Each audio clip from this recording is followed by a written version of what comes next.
Yes, now boys and girls, today I've got just a camera for you to make photography really fun and easy. And that, my friend, is the Fujifilm, not the X100V, but the Fujifilm X-E4. And today I want to show you how fun it is to use one of these. You see, watching a bunch of TikToks on Fujifilm X100V made me kind of realize, like, surely these people don't know much about photography. Like, surely the Sony we use, this cost nearly 4 grand. The Fujifilm can't be better than this, right? Right? Oh boy, how wrong was I. To make this more fun for you guys, I'm going to play my POV of shooting with this camera over my voice here, just so I can not only tell you, but show you how fun it is to shoot with one of these. So first of all, obviously the main reason I wanted a Fuji was because of their film simulation. And the thing is, after testing it for a while, it is actually really good. I mean, you can have a look at yourself. The colors it produces are really, really amazing. I mean, forget film simulation, the Fuji color science in general, I think with or without film simulation, are always top notch. So you're always guaranteed to get some really pleasant and good looking results straight out of the camera. And then secondly, because the colors are good, and like obviously because of film simulation itself, you don't really need to edit your photos. I mean, I've always been the biggest advocate of shooting RAWs, but with this camera, I just stick it on JPEG and use the images as they are. Although I really love editing myself, but then there's something completely different about knowing that you don't have to edit these shots and they're going to be bangers straight out of the camera. You see, sometimes you just want to grab your camera and shoot, really.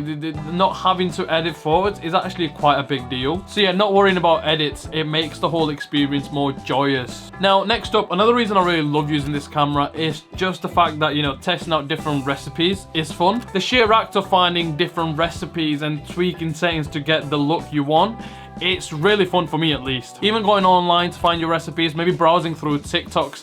I mean, the gratification you get when you get the perfect look that you wanted, it's something out of this world. Also, I get most of my film recipes on FujiXweekly.com. I think it's a really useful website. It works with all of your Fujifilm that supports film emulation, and all the film simulation you're seeing on the POV are actually from this website. So yeah, if you have a Fujifilm camera that supports film simulation, I would highly recommend you going to the website. All right, next up, the portability. Back to the studio for this one, but have a look how small this camera is. That's my hand. I mean, I've got massive hands, but still, the form factor of this camera makes it really easy to carry everywhere. I mean, it's actually quite pocketable as well.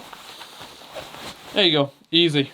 And even weight-wise, there's barely anything to it. And what makes it even better is the lack of consciousness of using different lenses. What I mean by that, although X-E4 allows you to swap lenses, but I've stuck with the body kit lens and turned it more into a point and shoot. What that does, A, it forces you to make the most out of with what you have, and B, it makes it really easy just to carry one setup rather than carrying 2-3 lenses on every shoot. So because I don't have any of the Fujifilm lenses whatsoever, it's kind of peace of mind knowing that I don't have any other option and I have to make the most out of this, and thus it makes it more portable. Now, when you combine all of these reasons, it makes photography so much more fun and stress-free. I think I've used the word fun so many times in this video. I can't stress enough the fact that I can take this camera everywhere, capture memories, document my trips, and in fairness, I can understand the hype behind these Fujifilms on TikTok. So yeah, TikTok, you win this one.